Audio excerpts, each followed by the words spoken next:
This episode of This Agile Life has been brought to you by BrilliantAgile.com, providing Agile and Scrum training, consultancy, and personnel. BrilliantAgile.com. Done right, it's brilliant.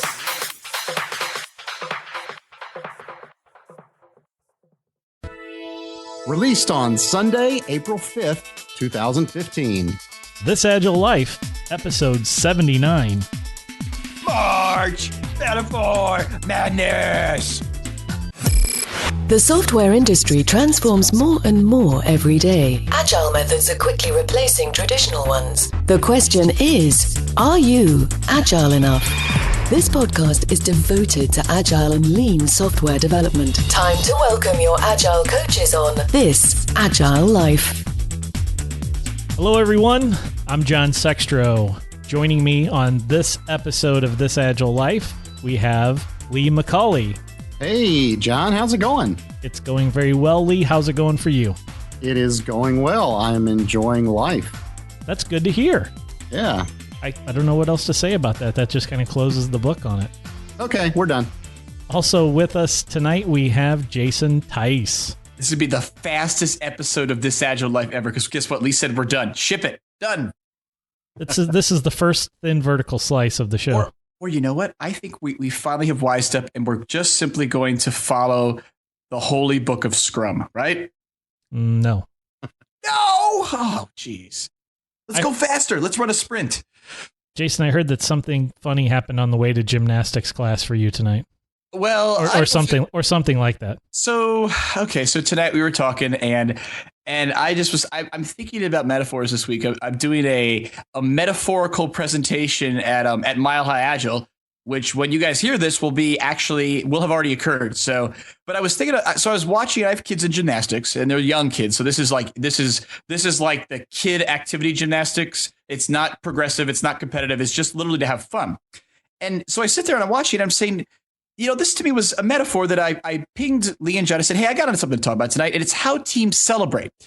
So in the gym, they got a rope wall, and what they were doing is the class, there's like 6 people in the class. They all went back to this big rope ladder, this big rope. It goes up from the floor of the gym up to the roof. It's like a 2-story building. So it's probably about 45 feet you climb up there. And what they started doing, each kid was they climbed up it one at a time, because that's what the rules are. And when they were cheering each other, because there's a bell you can ring at the top. So single flow. Yeah, so everyone's up there. It's like everyone's waiting to take their turn. But what I liked, and I said this is something to talk about, is you've got one person doing the work, which is a little kind of like, is that good or not for a team? But what I really liked is you got everybody else around the mat, around the ladder, or the rope net. They're saying, go, ring the bell, ring the bell, ring the bell. And they're encouraging people. I'm like, that's what I see teams needing more of. And then they go up and they ring the bell. And then they climb down, and then they change turns, and someone else does it, and everyone got their turn.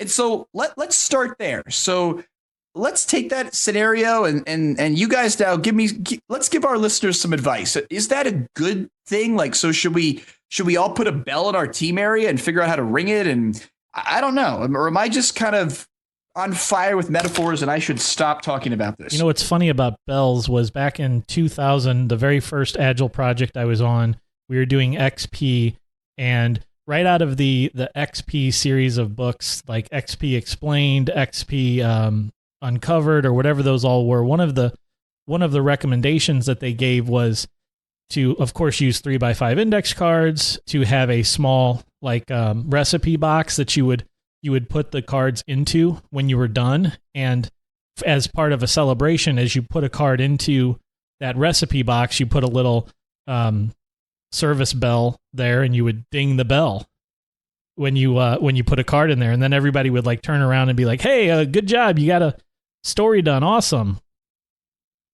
Yeah, and to me, it's like the whole classic story, of Amazon, where they wanted to make, they wanted to make their feedback not only transparent, but they wanted to make an alert mechanism. So again, I like this idea of an audible sound. I mean, I know sometimes in team areas, if you've got 2 teams side by side, it's that could get annoying. So you got to make sure it works.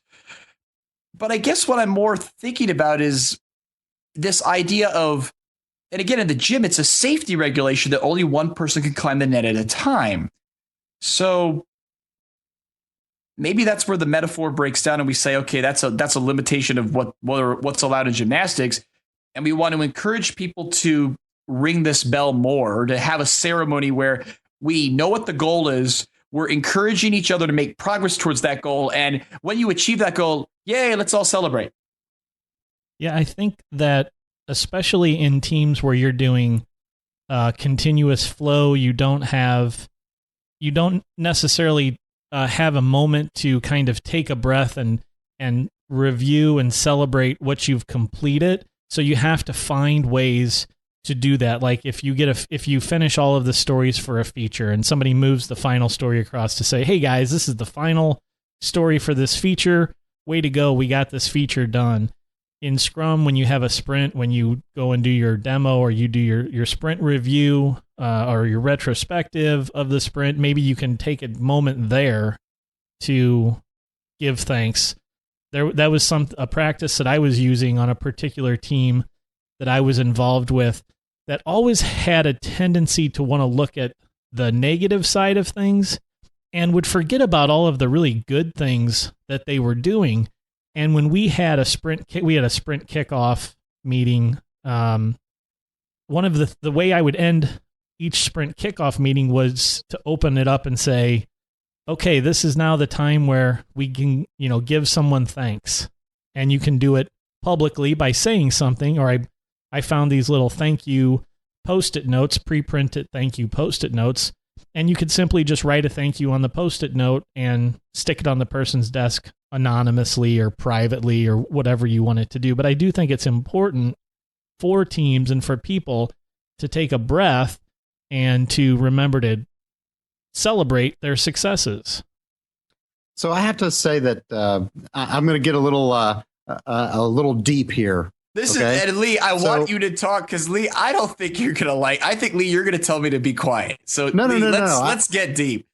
Here's the thing is in a off the cuff sort of way, I agree with you. But then I also know that my personality doesn't lend itself to that kind of feedback. And I'm not sure if I'm atypical or not.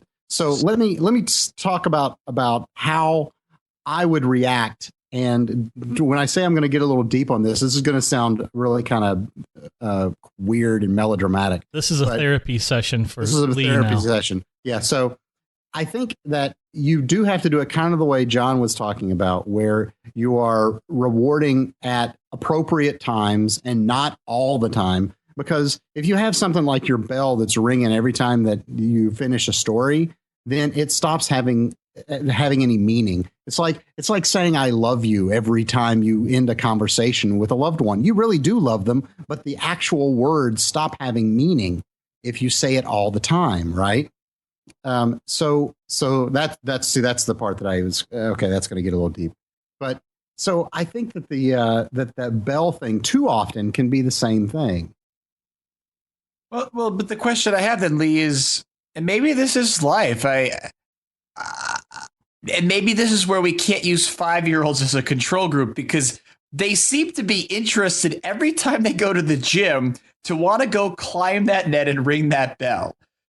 So, yes, but it's not something that they do every day, 2 or 3 times a day. If it was, then it would start to lose its efficacy. Well, but maybe that's part of the story here. And that's the advice we need to give teams is that, I think as thinking about we are in planning crazy mode for the Agile Games Conference coming up in May 2015 right now. Plug. Yeah, plug that. We're going to do picks during the show. New idea. Squirrel. Anyways, so we're thinking about this. And to me, it's like, I think sometimes games have a bad reputation because they're kind of like done the wrong way or they're not introduced correctly. And really, again, what John said is different from what you said, Lee, because what John said is we should be ringing the bell when we get a feature done, which is a big milestone for the team. And it's not going to happen that often. Right. And that's what I said is I think the way John described it is the way that I would prefer it. And it's a team celebration, not necessarily an individual celebration. Because to be honest, that's another thing that I may be atypical on, that I really don't want individual praise per se. Because I feel like it's whenever I get it, I feel forced, and then it just feels icky. Well, That's interesting. It's interesting because I think that depending on your personality type, and even more than just a Myers-Briggs personality type, I think that everybody has a different perspective on this. One of the guys that worked on the same team that I talked about with the giving of thanks, he never wanted to be publicly recognized. And I have a feeling, Lee, that you have a similar outlook on it, where you never want to be publicly singled out and recognized. Yes. So I understand that, and you have to respect that. You have to honor that. The funny thing about that bell that I mentioned that I got and I put there right next to the box was that I rang it one time just to say that it worked, and say, here's what we do. We put a card in the box, ding, we ding the bell. No one ever rang the bell after that. So that's like the end of the story. It was like, well, why didn't anybody ever ring the bell? And I wasn't going to like force the ringing of the bell. It was just, I don't know. No one wanted to gloat maybe, or a show off by ringing the bell. I don't know what it was, but to me, I thought it was a good idea. Well, or again, if we're talking about an Agile team, again, this is where, trust me, I think there are teams out there that have the bells been in place. And I'm even going to propose a scenario where I think we've talked about the bell analogy just in a different context here on This Agile Life. Because what the bell is it's intended to incentivize a specific skill. So hence, you must be able to climb to the top of the rope. If you do, you get to ring the bell. Woo! And everyone else is going to cheer you to achieve that milestone, which I like that aspect. But I could see how, again, Matt, John, your colleagues that you love to talk about, your MBA friends, could take this out of context and say, well, hey, wait a minute. Lee can get up there and he can climb that rope in like 2 minutes and boom, ring the bell. Jason goes over there and Jason's all messed up and he's trying to climb and he's just not going to get it done. And I think that's where this idea of a team incentive can be taken out of context by people outside the team and used to do bad things. So ringing the bell is a very rudimentary, a very childlike reward. Well, right? No. I'm talking about the cause which allows you to ring the bell. I know. So it's saying that is it a fair statement if you're on a team to say everyone should be able to have a base level certain skill which is effectively the metaphor of climbing the net to ring the bell. So hey, I'm on the team. I can't climb the net because I'm out of shape or whatever. And so I am really struggling or maybe I'm never going to be able to climb the net and ring the bell. So should we change the standards like in elementary schools? Well, so that everybody gets a bell rung for him. Okay, but even when Jason gets tangled up, bell. Okay, let's put it back. Okay, if I go to the lab tomorrow and I sit down with Lee because I can and sit next to him and say, "Hey, Lee, let's write some code." Okay, let's explain what's going to happen right there. Okay, because Lee, to your credit, you're going to rock on and do great stuff, and I'm going to be there messing it all up, probably saying, "Oh my gosh, I need Lee. Lee, can you push me up the net? I need some help. I really want to climb this net. I really want to learn, but oh my goodness, am I out of shape?" And I think that's where sometimes if you have a bell, that's to me where it starts to impose some challenges, which can be counterproductive to having a good team. Well, I think there's something else here. I think that at least the situation like John tried to do, the problem was that people had to ring their own bell. And nobody wants to do that. So that's why nobody actually rang their own bell. That seems a little weird. Everybody wants their bell rung. Like in the song, Ring My Bell. Oh my Exactly. goodness. Ring my bell. I have a free plug. By the way, John is venturing out. John's going to start doing weddings and parties and bar mitzvahs, and he's available. He's a great wedding singer, so check him out online. Thank you very much. Well, okay, but back on task. So let me try a different one. So I have a practice that... Oh, you're telling me to get back on task? Well, whatever. It's kind of a weird topic. Squirrel. But I guess I want to provide some advice. So here's a practice that I recommend that I know people have used. And they've told me personally they felt it provided value to their team. And I think there's a metaphor to the bell here that's maybe a little bit different. So we talk about story mapping, which is this idea of a two-dimensional view of your backlog, where you can see features and you can slice your features out into stories, and then you can group your stories into releases, and it's all transparent. You can throw it up on the wall, or you can put it in a tool, and there's lots of tools that allow you to do it. I've worked with groups where we take the story map and we make it a poster. We put it on the wall and it's huge. And the ceremony to me that promotes transparency is to say, when we get a story done or we get a feature done in that map, we go over, we put a big red X on it. And it can be a team thing. And again, the nice thing I like about that is when you ring a bell, that's a one-time source of recognition that then, people stop hearing the bell and it goes away. This idea of a story map, when you go over, you use it as a living artifact, it promotes transparency. And again, it's that same thing. It's visible recognition to everyone involved. So what do we think about? Well, what do you think about that? You can visibly see some progress going on in terms of, here's our map, and we've recently added this much, and we've X'd off this much. So that's progress, and we can see the map evolving, right? Is that what? Yeah. What the benefit is, or the incentive? And I even say to me, one of the incentives is it helps to manage expectations. So, okay, I'm the evil business person, John, and I walk by and I'm like, oh, is my team on track? I can see they have work to do. And you know what? Hey, everything we got to do for this release in 2 weeks is up on the wall there, and we've X'd off 8 stories, and if anything, put your flow, your velocity up there, and you can say, hey, we're Xing off 8 stories a day. We got 4 days. We got 16 more stories. We're on track, and you can. It's a system to enable. To me, that's where this becomes complicated, because we're enabling the team to be motivated. We're promoting transparency of what's going on. We're enabling our stakeholders to self-manage their own expectations and allow the team to be self-managing and not involve themselves. So, put it this way, if we're going to do something to incentivize teams, I would say there's value in this ringing the bell, but I think there's other things we could do that would provide more value. So I have to say that I recently suggested this to something similar to that, Jason, to the team I'm working with now, because they have a big release coming up, and they've mapped out all of the stories that they expect until the end of that release. And so it seemed reasonable that we could take those and map them onto maybe a more visual form of that. So it's not necessarily a story map, but it is something that represents completion. That could be, a temperature gauge where you have to get up to the top. You've seen these with people doing fundraisers, right? Or it could be something related to your project, like a car driving down a road and it's trying to reach the city destination, and the road is a certain distance, which is your stories, right? Listen to Lee go. Lee's having like a metaphor mashup over there. We got like cars and road maps, and this is awesome. It's like Lee's on fire. So stuff like that, I think can be really useful to do, like every day at stand up. Just kind of move the car or add something to the thermostat, right?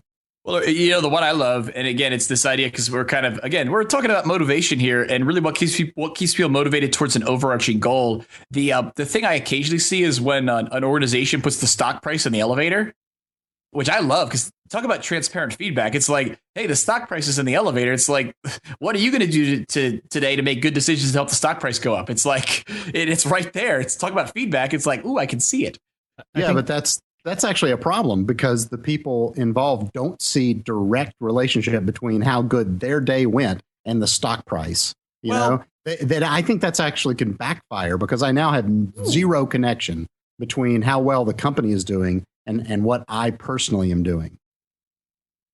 But long term, though, I mean, because the stock price is something that's, again, if you're publicly, people don't think long term.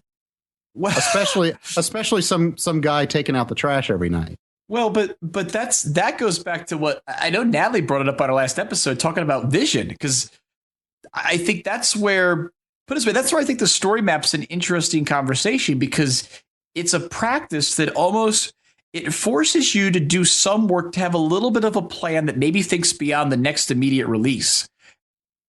And I think that's needed, because that's going to force you to think strategically and say, okay, I got this work to do. I know I know at the detail level kind of what I got to do right now. And I got a good idea for what comes after that. And then I've got this overarching goal to raise the stock price. I think if you do an experiment and you say, just get the work done versus get the work done and raise the stock price, long term, you make your decisions differently. Yeah, I guess you say so. It depends on whether or not the person feels that that's an incentive to them. Do they own stock in the company? Do they have options? Because otherwise, I wouldn't really be all that interested in seeing the stock price go up, other than it might be an indicator that the company is relatively healthy, although that can sometimes be a red herring.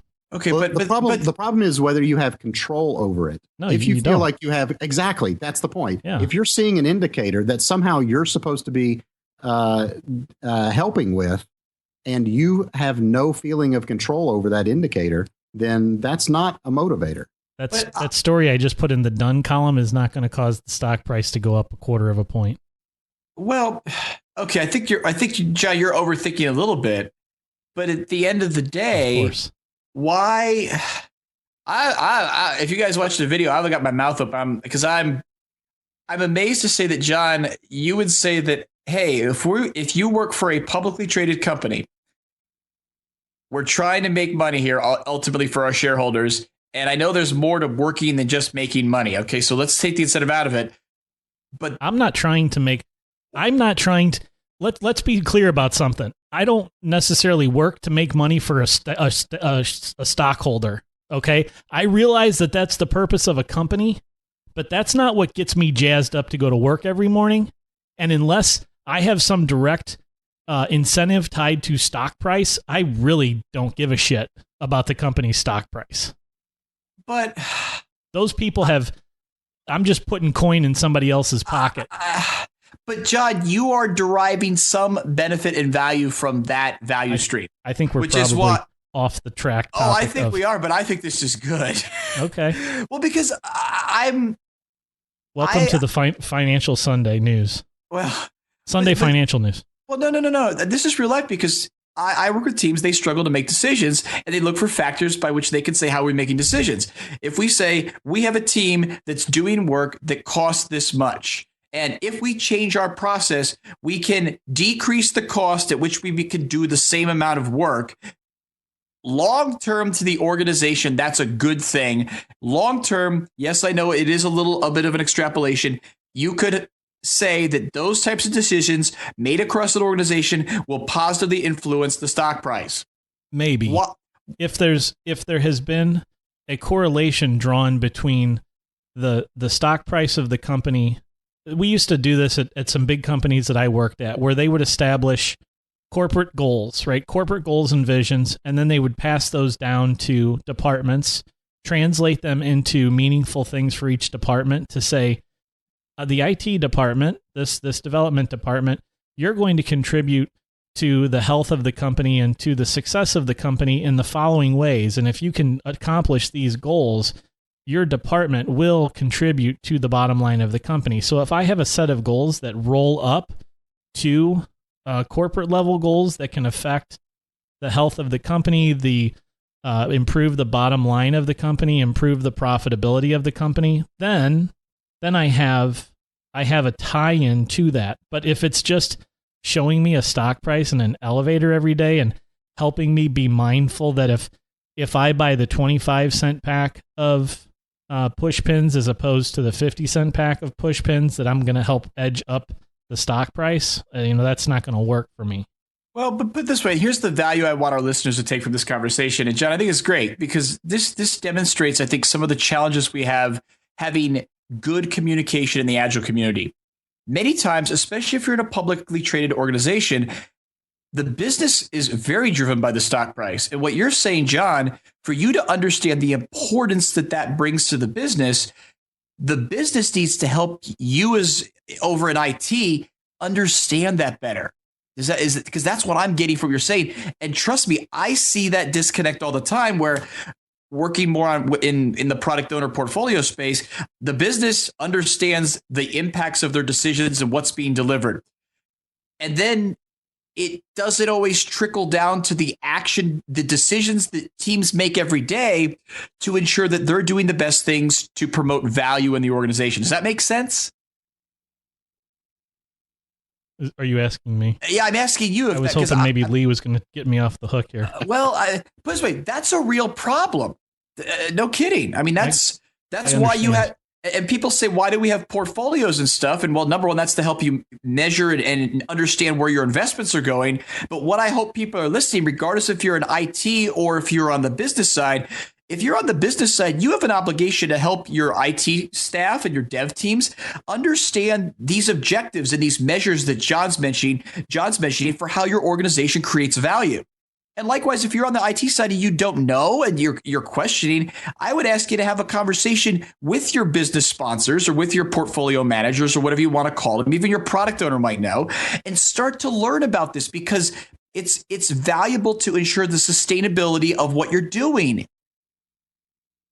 Definitely. Okay, so Lee, what do you think? Lee's been so quiet here because now we've turned into business first John over here. So, and we have put Lee to sleep. Oh my goodness. Wow. Okay. Special topic. Did someone said something about business and stock prices? Well, okay. Well, let's get off that tangent. Squirrel. Yeah, let's go back. Let's go back to the team celebration thing. And I had taken a note before we went down the rabbit hole, someplace I wanted to come back to. Well, I got one too. So why don't teams have bells?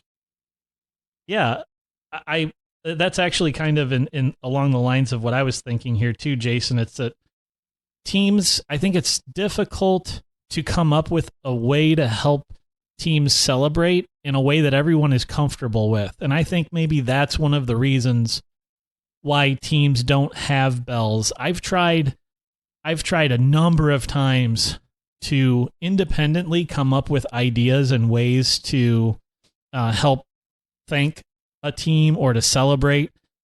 Usually the best thing that works are the simplest things, like having lunch brought in for the team one day and just giving everybody kind of a break, celebrate eating some lunch, so hopefully some healthy lunchtime food, and just relaxing. You know, one time I did, we had shirts, we had t-shirts made, and someone was like, "Oh, I don't really wear t-shirts." You know, it's kind of a fashionista person. And she's like, "I don't wear t-shirts." So it's like, "Oh, strike. That's a strike." You know, it's just hard to find something that is interesting to everybody. Well, so what do you do in that case? Well, I think we've already missed the point because what you're describing, Judd, in my opinion, are incentives or rewards. And to me, this is where I guess a celebration is a specific type of reward. Yeah. Yeah. So I mean, ringing the bell is a reward, right? To the kids that are climbing the rope. That's part of the reward of climbing the rope. There's also the sense of accomplishment that they get, but there's the reward of ringing that bell. And that's a celebration. It's also everybody else, all those other kids around them that are yelling and saying, "Yay, they did it," and being genuinely happy for them. Yeah, and see that's the part that I think is missing on a lot of teams. It's not the bell because we've got cruise control dashboards and all kinds of things and complicated burn up spreadsheets that kind of show that, and maybe you do the story map thing. I think we've got enough indicators and practices out there, but I want to focus on the people and say that why don't we have the group around cheering for everyone else on the team to go ring the bell? Because that's where I think people struggle. Yeah, I think part of that is that people don't know how to give kudos to some, but they may have other people on the team that they don't think necessarily deserve the kudos, but they also don't want to make that obvious. Yeah, but that's like parenting 101. That's like incentivize the correct behavior to promote what people should do. So, hey, Lee, you did a great job today. Under my breath. Yeah, John loafed off and did whatever. So Lee, you were in the zone today. It was awesome. I really appreciated how you helped us get that refactor done, and we got that merged in, and we built and we deployed. I really appreciate that. And again, John, no disrespect, but we're going to emphasize the good thing. And I would hope a little bit of social dynamics in place to say, or psychology, by you seeing that, would that influence your behavior? So I'm not the boss. I'm just another person working on the team with Lee. I think Lee did a great job, and I go out of my way to make that known to everyone. Again, just to say thank you, Lee. It would be motivating to me to hear that and to be on the short end of that stick. And then, but that's me, right? I know personalities where they would be like, screw Jason. Where does he get off handing out compliments or criticisms? And it would be a turnoff. But again, that's where I think we have a bigger problem if that's the environment, because the team is intended to be self-managing, and it should be, you could look anyone in the eye and say, hey, that rocked out, Lee, it was awesome. Or, hey, John, this is tough for me right now. It's frustrating. And I don't know what it is, but we got to figure out, because it's just hard. And so, and talk to you about it. And I don't mean to be disrespectful, but we have to commit as team members that we're going to invest in figuring out how to have a good working relationship, because we're in this together. So how does that fit with like one of the rules of retros, where it's a team problem? It's not an individual problem. You talk about the issue, not the cause, and not the blame. Well, that's where I think this gets, again, trust me, I was thinking a lot when I was at the gym watching the kids climb the rope tonight, it's because it's like in the retro, like, oh, it's this team thing that it has to all be team, to where we don't ever do any type of individual recognition, that as a result, we do no recognition. And then that's where this becomes a problem. Well, I think it can happen in retros, and you can give individual recognition. But I also agree with you. I think that specifically the best, for me at least, the best acknowledgement that I can get that makes me feel good is when some other developer, not in front of everybody else necessarily. In fact, it would be better if it isn't in front of everybody else. But if they just say, hey, I saw that thing you did over with this piece of code, that was really cool. I liked that. That to me, you just jazzed me with that, because it's professional recognition, right, of my work from somebody that I think actually has a good opinion, as opposed to, say, my manager. Sure. Yeah, I think that's a professional courtesy or a professional compliment is oftentimes more rewarding than one that's handed out by a manager. Like, here's a $5 gift card to Starbucks, is a lot less rewarding than someone else on the team patting you on the back one day and saying, yeah, that was a great piece of work that you did the other day. I think a lot of teams have transparency issues. The ultimate in transparency would be able to have these conversations very frankly with individuals. But oftentimes, I think you're unable to get to that level of transparency, get a team to the level of comfort to have that level of transparency. And, there are some companies that are radically transparent, and then there are others that think they're transparent but really aren't. And those are usually the ones that have the biggest problems, is that they want transparency, but they're not really ready for it.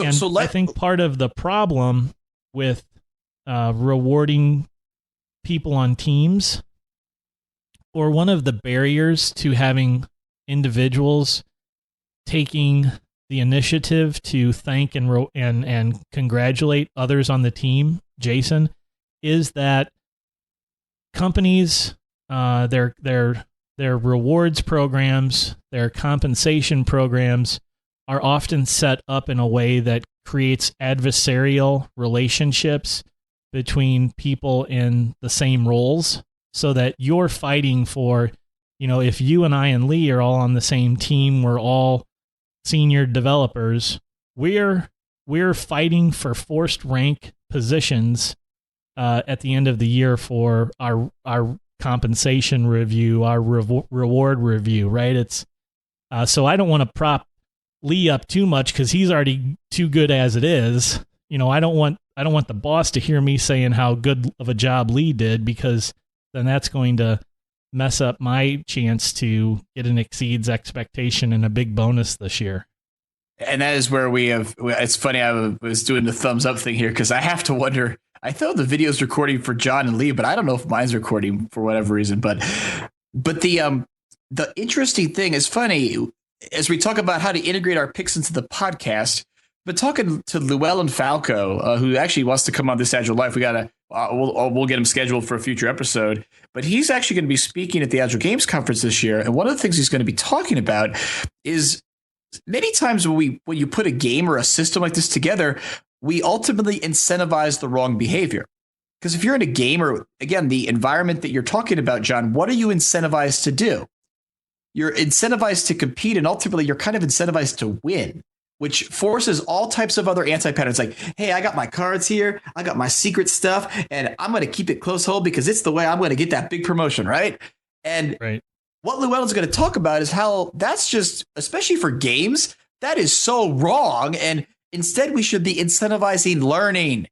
And a lot of times games might be facilitated in a way that they don't emphasize that. Instead, they emphasize winning. And if we're emphasizing winning too much, we're probably eliminating opportunities where we could be learning and growing. So winning is okay. I mean, use the example of winning in a sports environment where you're a baseball team, football team, soccer team, basketball team.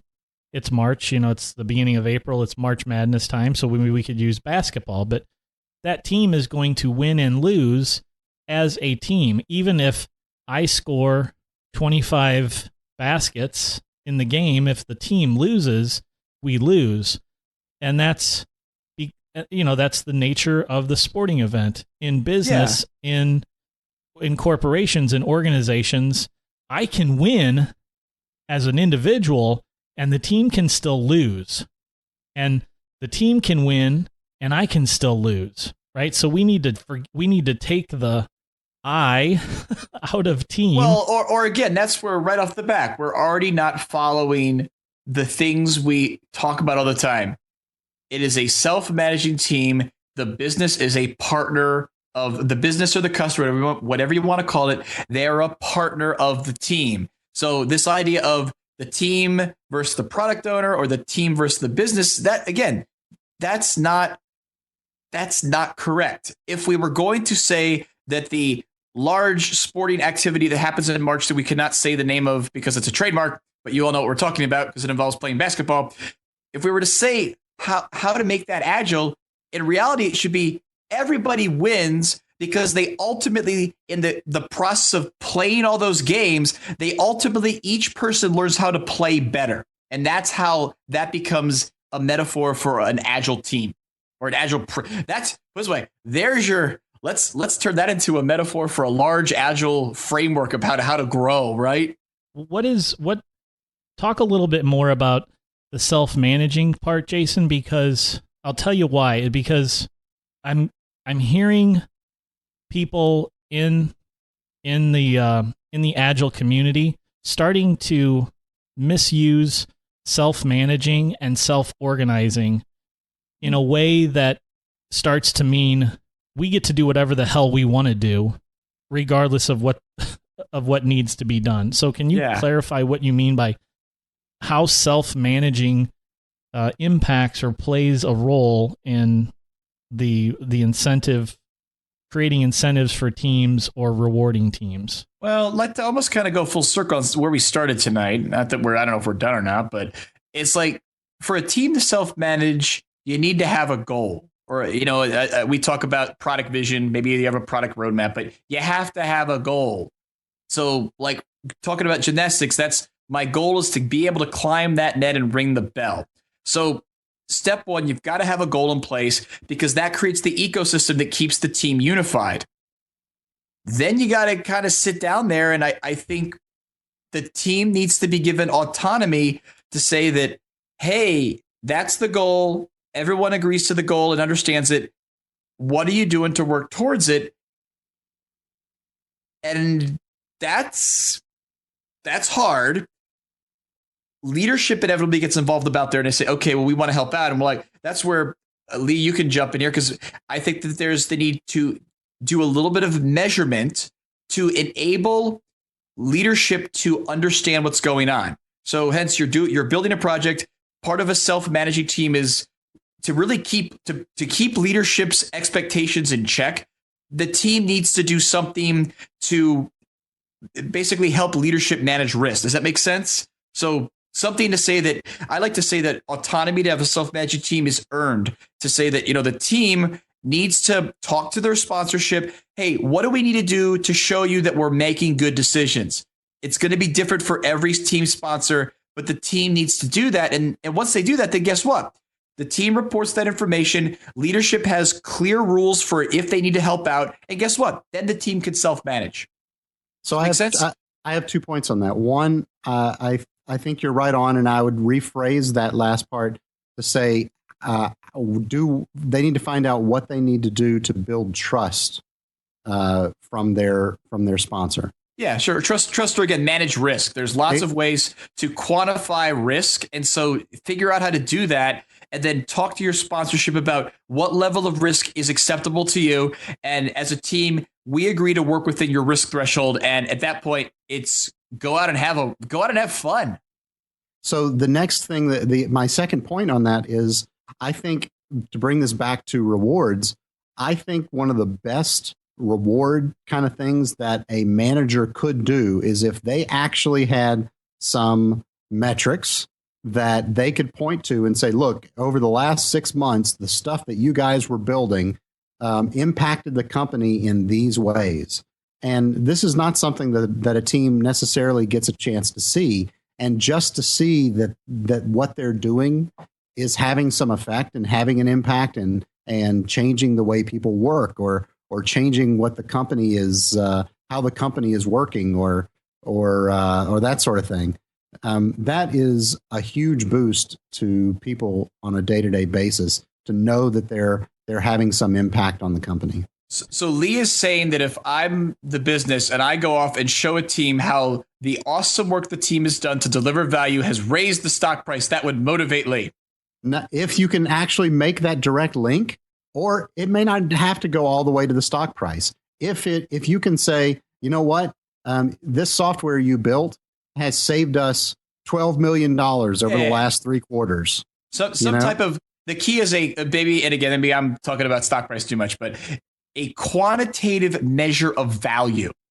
So like non-negotiable. And again, if we're all in business, even if you're in a not-for-profit business, you're all spending money somehow. You may not care about making a profit, but you're doing things that create value. And so, yeah. And if anything, this to me is work that many times it kind of falls within the idea of portfolio management. Again, I see it in organizations where it's not being done exactly as you requested, Lee. So again, if you're a listener out there and you're a portfolio manager, Lee is saying this is the stuff you need to do to help teams better understand, keep them motivated, and empower them to make effective decisions.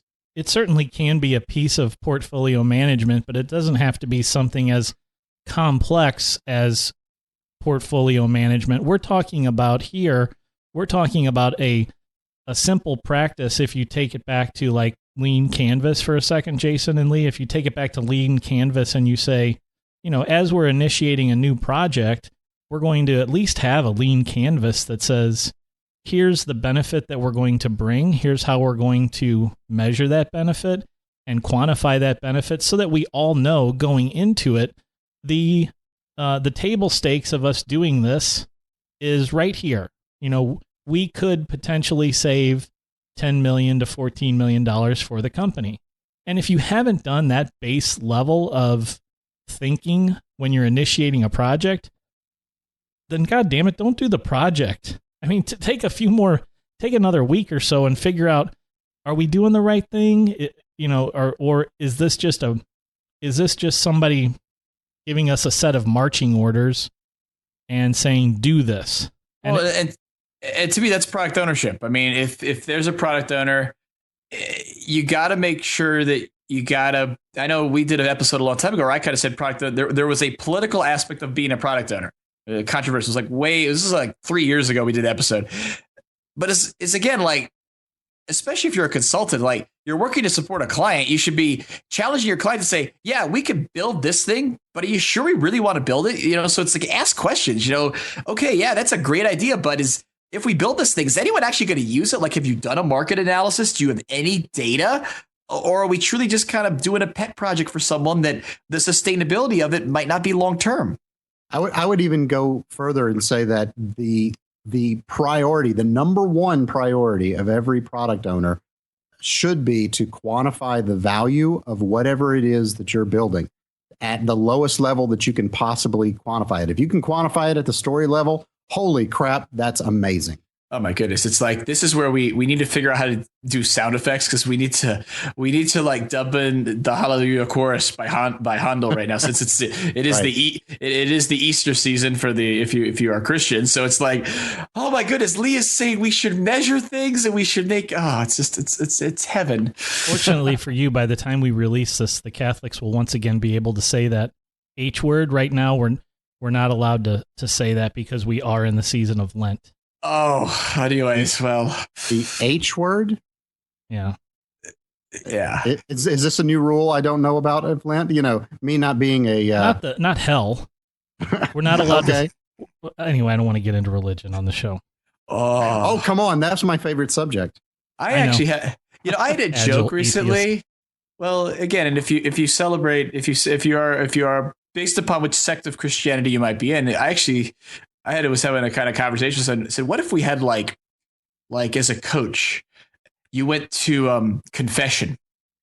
So what have I done wrong? Like if you've ever been a coach I would take the coaching out, say this idea of just generic servant leadership. So you're serving people, you're helping them improve, you're helping them learn. That to me would be a very interesting way to get feedback. It's like, I went to this and kind of haven't told anyone, but I would really like to get it off my chest. I think it would make you feel better. But next week on This Agile Life, Jason Tice confesses his Agile sins to Father Lee McCauley. Oh my goodness. Well, I have to tell you, I am an ordained Dudist priest. Dude. Oh my goodness. Squirrel. Oh. All right, let's do it. So what have we learned tonight? What have we learned tonight? My statement is, guess what? Number one, if anyone wants to do a controlled experiment, here's what you do. Talk to your team. Say, hey, team, let's try to do some fun little thing to see how give ourselves recognition. And guess what? Implement a system to track your happiness metric. And you know what? See, does it make us happier? Yes or no? You play Pharrell Williams in the background. I'm happy. So, but you could do that. So we would love it if someone would try that. And, tell us if we've kind of abused your time tonight talking about this thing, because I think it's important. And again, more than likely, trust me, there are people on your team that will benefit from getting some recognition, as we've discussed. And Lee, one thing I just want to mention, because you said you don't like recognition, I'll share for people like me that are, if you can't tell, like John and I are a little bit more outgoing sometimes. It makes me feel good to give recognition. So even if you don't like to receive it, you got to understand life is a two-way street. And so maybe just by allowing me to give you some recognition, even though it makes you feel uncomfortable, it's helping me out, which ultimately is going to help the whole team improve. So I have to say that I have learned in my later years that accepting gifts can sometimes be a really good way to create a bond, not just giving them. This week's hottest picks. Up first with his picks tonight is Lee. Oh my gosh, I'm constantly in the first slot for the last several times. This is awesome. You're just stuck there in the show notes, Lee. I'll shuffle you around next time. That's okay. So I actually have two. I've only put one in at the moment, but since we delved into religion, I will throw in another one. There's a conference coming up in St. Louis called Gateway to Reason. So look up Gateway to Reason conference. There are some fantastic speakers there, and if you're interested in that kind of thing, great conference. Also, back to analogies and Agile. I think there's a great analogy by Paulo Caroli called the Agile Bridge analogy, which it's great because he's actually got pictures from someone that is building a bridge starting with just a footbridge, so two boards going across a river, and he shows the progression of this bridge from just something that people can walk over to something that lots of people can walk over, and then vehicles can go over. And it's a great analogy to Agile. Man, I think that guy stole my bridge analogy. Did he? That's all right. For fun, he has pictures. Hey, Lee, you know what I love had about some that? hand-drawn pictures that were really terrible. So for fun, I'm trying to coach my yard guy in how to do an Agile project. Because I said step one was to go clean out the woods, but then he said, why do you want to clean it out? He said, I want to plant some grass eventually. He's like, oh, no. I got to bring in a bobcat because I got to level it. I was like, no. Let's just clean out the woods and see what it looks like. And then we'll decide where to plant the grass. So I feel so sorry for that lawn guy. Oh, yes. Right. All right. I hope you pay him a lot. All right. It's my turn for my pick tonight. My pick is an oldie but a goodie. This is from, I think this was published back in, February of 2012. It's a brief article by Jonathan Rasmussen on the Pragmatic Bookshelf blog, and it's called 10 Tips for Agile Leaders. It's a good little read. Check that out. That's my pick for tonight. Jason, what do you have? I got two. And so you guys will hear this for the first time after the conclusion of the Mile High Agile Conference in 2015. So we are recording a little bit in advance. But I just want to say thank you to the Denver Agile SIG, since I have an opportunity to present there. And we're going to have a great presentation. I haven't done it yet, but I know it's going to be great. So we're going to record that, and Murphy's Laws hopefully will not prevail. So thank you to them. They do meetups in the Denver area throughout the year. We'll put a link to them. So if you're in the Denver area, check out one of the SIG meetings. They do, I'm going to say, conference level presentations throughout the year. So there's no reason to wait for the next Mile High Agile to go learn something. Also, again, plug this before, but this is important to me because it's something we're just trying in the St. Louis area. We're doing our first ever Agile Open Space Conference. Registration's live now when you hear this. So if you want to join us on Friday, April 17th, 2015, it's on the campus of Washington University. It's like $20. Actually, it's $21.69. I have to do some provoking to get John to show up maybe. And I'm going to do that buffet thing we talked about last time as a game. And I don't know. So put it this way, it's open space. So it's whoever's there is what's important. So if there's 20 of us, that's awesome. If there's 50 of us, that's awesome. We hope if you're in the St. Louis area, Missouri area, you'll think about joining us on Friday, April 17th. If there's a real buffet, I think I might show up. I'm going to make it again. I'm going to make pictures, and I'm going to challenge you to think about your appetite, Lee. What is your appetite for Agile? Watch out, Lee. I might thank you at the Agile Open Space. Oh, great. So we'll see. I'm sure we'll have a great story. Who knows? Maybe some people will show up and record a podcast there. I don't know. It's Lord. Open space. Anything could happen. I actually think I'm in Las Vegas during those dates. Woo, John. John's got a new gig, I guess. That sounds cool. So, all right, well, that's all we have time for today. Thanks for listening. Check out thisagilelife.com for these show notes and for all of our past episodes. Thanks for sticking with us. Thanks for doing the work, and keep living this Agile life. This Agile Life is brought to you by a community of Agile developers and coaches aspiring to spread the word about this groundbreaking approach to software development. Join us at thisagilelife.com/community.